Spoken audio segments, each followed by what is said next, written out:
And the champ is here, the celebrity apprentice, the one and only Matt Eisman. Matt, what's going on, pal?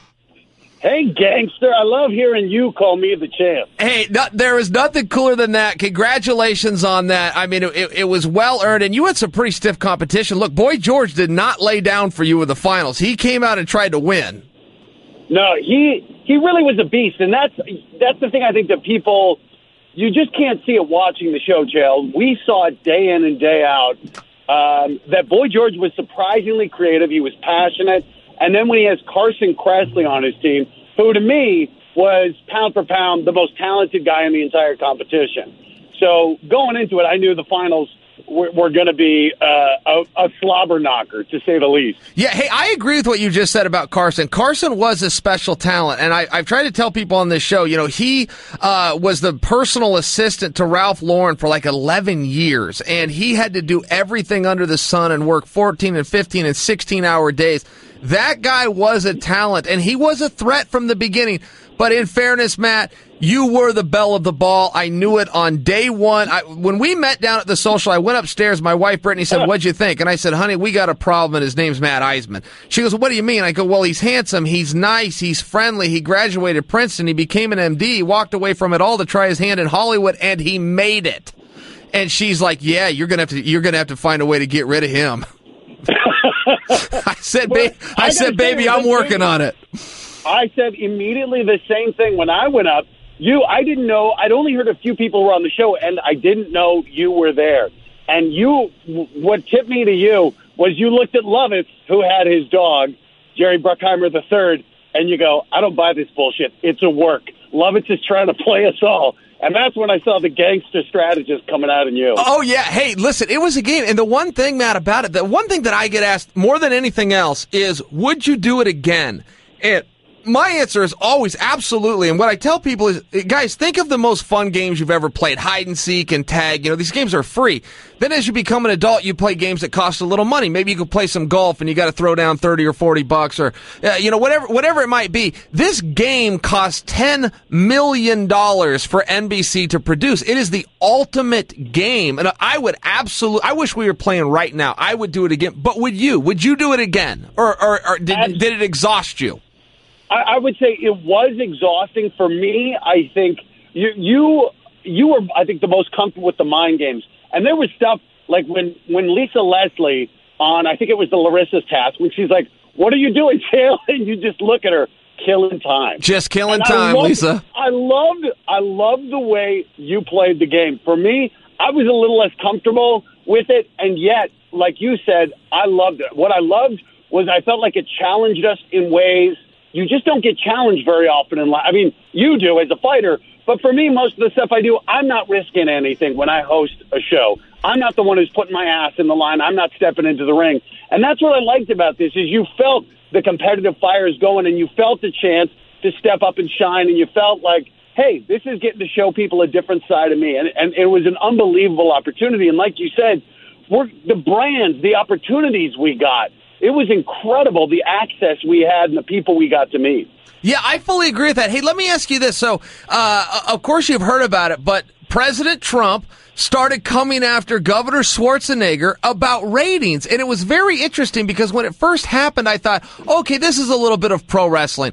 The president is still an executive producer on it. He's just trying to get a little awareness and conversation. But the more that played out, and maybe I'm what we call in the business a mark that fell for it. But Matt, I did fall for it. I started realizing over time, hey, he's serious. He's really taking shots at the governor, and the governor is really firing back. What'd you make of that? Did that catch you off guard? Totally. I was shocked. I mean, I felt like he had better things to do than to worry about the ratings of the show. And like you said, he was still an EP. And in my mind, I thought, okay, maybe this is a work. Maybe this is just a way to drum up publicity. But like, they were doing it on a Tuesday and the show airs 7 days later on a Monday. So it didn't make sense because the news cycle would already pass it up. It was one of those crazy things where it was unfortunate, I think, because the other thing it did was politicize the show. And some people felt, I think, that they just weren't going to give it a chance because of other factors. And that was unfortunate because I felt like people missed out on some. This was an entertaining show. And in the end, what we did do for charity. So that really disappointed me. And I don't know what your opinion was. I loved Schwarzenegger. I thought he was a genuinely good guy, and I thought he was working hard to make a good show. So I felt like it was unfortunate that Trump started taking shots at him. And I'll tell you, in fairness, there was a couple of things. Now, the show did not do the ratings that Trump did. That's true. It's unarguable. Numbers don't lie. However, the worst it ever did, I don't know if you follow this, Matt, but the worst rating it did was a 4.9. 4.9 million. That is a fantastic number. That is a fantastic success. And it did have a couple of strikes against it. And the first one was everybody knows that follows The Apprentice. And I was a genuine fan. I watched. I didn't have to go back and do my homework and bone up because I was able to participate. I had seen every episode. I liked it. Everybody knows about The Apprentice that's a fan, Matt. It's on Thursday nights. So first off, it switched to Monday, so now you've got a bit of an education curve. That's going to affect ratings. Secondly, the one knock on Celebrity Apprentice is it isn't real. Now, when I say that, what I mean is the original Apprentice. They didn't have the celebrities and the star power. However, they were really playing for a job. If you won that, you actually got a contract, went to Trump Tower, and were put on some kind of a construction assignment. With us, it's an opportunity. You become champion. But I think that maybe we might have not compelled as many viewers because of that. Would you agree? Is that a fair assessment? Well, it's interesting. The celebrity version obviously ended up outstripping the original one. And I think part of the secret is people do like watching kind of the fish out of water element of some of these people. Now, the one thing I think that reality TV thrives on is conflict. And for whatever reason, I think we had a group of people who really, for the most part, we had disagreements. We got over them quickly. Even the women who, you remember on that first day, Chael, when they're like, we're going to be different. We're not going to fight. And by the end of the episode, they're throwing each other under the bus. Sure. But I felt like everyone got over their differences very quickly. And I think a show like this does thrive on a little more discord. And when you watch previous seasons and you saw a guy like Geraldo Rivera who's picking fights, stabbing people, not in the back, in the face, I think that this show, we were all there really competing. And the other thing, I mean, ED kind of bowed out, and Vince Neil, after winning a lot of money, I think he was willing to go home too. But other than that, I felt like most of us were there competing hard for our charity. And I don't know, I thought you were the best game player there, the best strategist. I think, when I watch the women, like, the fact that Portia and Carney and Snooki all pretty much went home because they wouldn't throw someone under the bus. Even Kyle. Like, I think had there been a little more competitive spirit and more willingness to stab people, that's really what a lot of reality TV thrives on. Yeah, that's exactly right. And, Portia was a special talent as well. Portia was very refreshing for me. She was very smart. She was hardworking. Shockingly, right? Yeah, bubbly, good personality. And, she was willing to get in there and get her hands dirty on tasks. Portia was real refreshing. But I do agree with what you said. I think that our cast was very image conscious. And I think that maybe that did hurt. It took away from some of the drama. As I've heard things and read things, Lisa might have had a bad experience, but I had a different take with Lisa. Now, I had my personal conflicts with her, but as far as understanding that was a good cast by whoever cast her, it was. Lisa brought something to the table. Even if it was discourse, Lisa contributed to those efforts. I'll tell you this, Matt.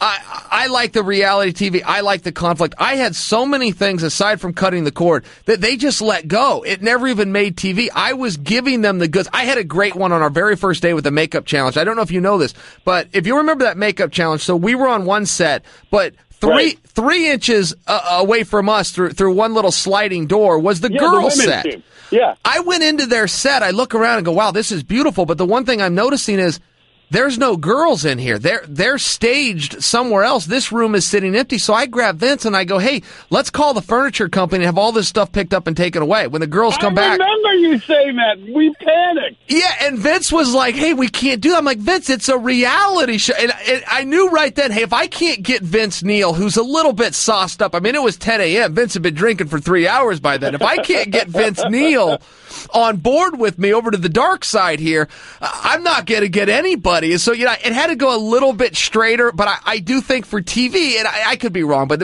in my mind, let's get a little bit more controversy. Let's get a little bit wilder here. I saw an article after you were fired, and they said what Chael Sonnen did was reprehensible. It was cheating. It was the worst thing, and he should have stayed on the show because he just became the most interesting person on it. It's good for TV. It's great TV. So what do you... Great TV, and honestly, the funny thing, too, is, and I don't know that they gave you full credit, what you did, well, everyone said it was cheating. They didn't show 2 weeks before in the Kawasaki Challenge, or 2 tasks before, the women didn't get on the motorcycle, and they said, well, that was in the rules. And Schwarzenegger said, sometimes you got to break the rules to win. And you heard it. You heard him. So when you did it, I actually thought you had a reasonable argument for cutting that cord. You know what? I thought I did too. Now, in hindsight, yeah, I'm going home. And I remember telling you in the hallway beforehand when we'd all be up and lining up, and you could hear a rat piss on cotton. We were all nervous and planning. And I remember grabbing you and going, "Hey, man, I think this might be the last time I'm seeing you. Like, come on, you put me on." I was like, "Nah, I got a little issue here." And I remember when I got fired, I got up and I looked right at you and kind of gave you a little look. And anyway, that was the goodbye. But yeah, at the time, Matt, I really did think it was a good move. I went to bed easy that night going, hey, I'm the hero. I'm the hero of the day. I've saved the day. Wrong. I had it wrong. But that's what, honestly, in reality TV, I think you have to take those chances, and that makes a compelling show. And you're right. With Lisa, I think what I did like was she stood her ground with the women, and she voiced her opinion. And, consensus is not good in TV. Conflict is. Sure. But, again, there's one thing watching it, living it. It was a little easier, not having Geraldo Rivera running around raising havoc. Sure, that's true. Hey, Matt, I got to ask you one thing, though. I got to ask you one thing because I wasn't clear on this as a viewer. For the task that I was on that was a fundraiser, both teams are raising money, but it was winner take all. If your team raised more money than the other, you absorbed all those funds and got it for your charity, which is where Vince did $778,000. Oh, my goodness, I'm so jealous. $778,000. Right? What an achievement. When you did the finale, one thing that I didn't get as a viewer, was that also winner take all because it was presented? No, it wasn't. Okay, so George did get some money. Good. But that was a real challenge to people. So when we were doing that fundraiser, because we didn't know which charity it was going to, as you know, we couldn't write the checks to a charity. We had to write it to a holding company because it would then get dispersed ultimately to Vince's charity.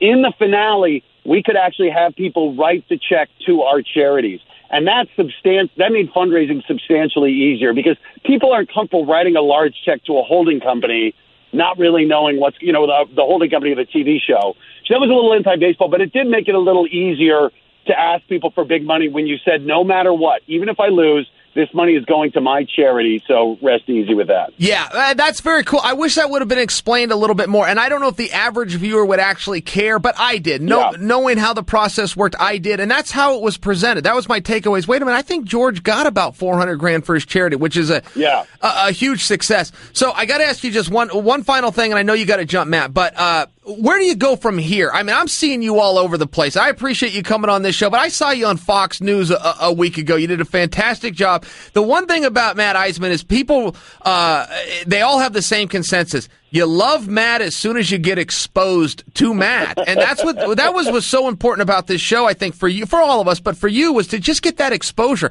I mean, when people are around you, you are very contagious and they want more of you. So what kind of opportunities, man? What's opening up?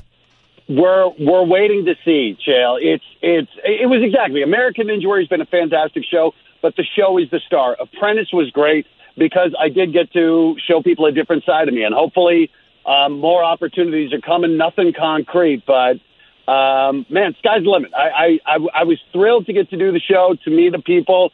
I really enjoyed meeting you. Getting to go to your fight was a highlight. And I look forward to staying in touch, man, and seeing great things from both of us. Man, you're awesome. I appreciate your friendship, and thank you. And I'm going to take that last answer that you gave me as Matt's not ready to tell Chael yet. But I will be by a TV, and I will be looking forward to seeing what happens, buddy. Hey, thanks for the time, and enjoy your day. See you, Matt. All right, bye.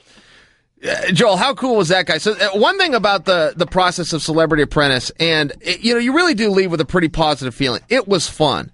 But it was very hard. It was very stressful. There was a lot of work. That was all a shoot. The one thing about it, though, generally when you meet a celebrity, see, first, right out of the gate, anybody that identifies themselves as a celebrity might as well just say, I am a prick. Because those two words are synonymous. I'm a celebrity. Well, you're a prick is what you are. If you're attempting to put yourself in some other class and other people, and it happens to be a cooler and more elite class, you're a scumbag. Right out of the gate. The one thing about Matt, it wasn't at all. In fact, it was the opposite. Matt was the least known person going in there, but he was the first to tell you that. He was the first to say, hey, looking around, I probably don't belong, but this is my opportunity. So when he came out of that and he emerged, it was really something that everybody else could get behind. And a lot of times when you meet celebrities, there is an expression, don't ever meet your heroes, because you're only going to be disappointed. In my life, that has been very true. And I could name on one hand the guys that were exceptions. That Governor Schwarzenegger is an exception. But I could kind of name it on one hand. You could hear in his voice, that's just a regular dude. That's a regular dude that got an opportunity, and it matched his skill set, which is go out, work hard, outthink everybody. Man, don't forget, this guy graduated Princeton, went on to become an MD, and walked away from it all to live in a studio apartment and try his hand in Hollywood. And he made it. Well, you actually called it. I remember talking to you after the first meet and greet where you met. There was a social, banquet or something where you got to meet everybody, and you came back and you said, "This is the guy that I need to get out of here as soon as I can, or he's going to win the show." Yeah, and I told him straight into his face. He said, "So what'd you think after the social?" I said, "Man, I think you're a problem, and I'm putting a plan together to set you up right now." And he laughed and he said, "You're not kidding, are you?" I said, "No." I said, "I mean, take it as respectful, but you are a strong player, and I can't let you gain momentum." What a great call. Yeah, what a great guest. Hey, Matt, you're also the most unknown guy here, so you don't have politics. I told him real straight. We were buddies. He told me kind of what he was up to and his strategy. I told him what mine was. I said, but you are the most unknown guy here. So politics-wise, they're not going to fight to keep you around behind the scenes. So in 2 or 3 weeks of being on national television in a primetime spot, that can change. I can't let it change. I got to get rid of you right now. And he's like, I look forward to see what you're going to do. Man, he came on the show and killed it, man. Great job, Matt. Great guest. Real personable guy. He went out to become a comedian in L.A. He made it. He started to get a name for himself, got somebody's attention, landed as the host of American Ninja Warrior, where they've kept him ever since, and he will be there for as long as he wants to be. He kills it on that. But, he is a guy with the Midas touch. Whatever he touches turns to gold. He's one of those guys. But what's neat about him is he is just a regular guy. He's a guy that's had his struggles, had his goals, made his sacrifices, believed in himself, and worked hard. And he suffers, his charity that he went on here for was the Arthritis Foundation. And he goes on there because he suffers from it, and it's in his feet very bad. And we'd be working on these tasks. It starts at 5 in the morning is when you report to get your hair and get your clothes on. But your day starts at 5 o'clock. Cameras go on at 8 a.m. Cameras go off at 10 p.m. sharp. Very long days, 7 days a week with no day off. This was a guy who had problems being on his feet that long. And I could see it on his face, and I knew there was days he was hurting, but he never said a word. He pushed through it. So it wasn't as easy for him as it was for some others, but he wanted it. He wanted it bad. He truly wanted this opportunity. He truly admires Governor Schwarzenegger. That's not him kissing his ass. He admires him and wanted him to say and think good things about him. And whenever you have a guy in a competition that really wants it, that's admirable. That's an admirable guy. And I'm glad, with your first experience with him here, I'm glad that you got to see some of that charm and that energy and that bubbliness. This is going to be a guy that when he makes it, I just think we can all kind of celebrate and go, well, yeah, I watched that happen. That was a guy that went after his dream. Good for him, man. What a great guest. I'm blown away.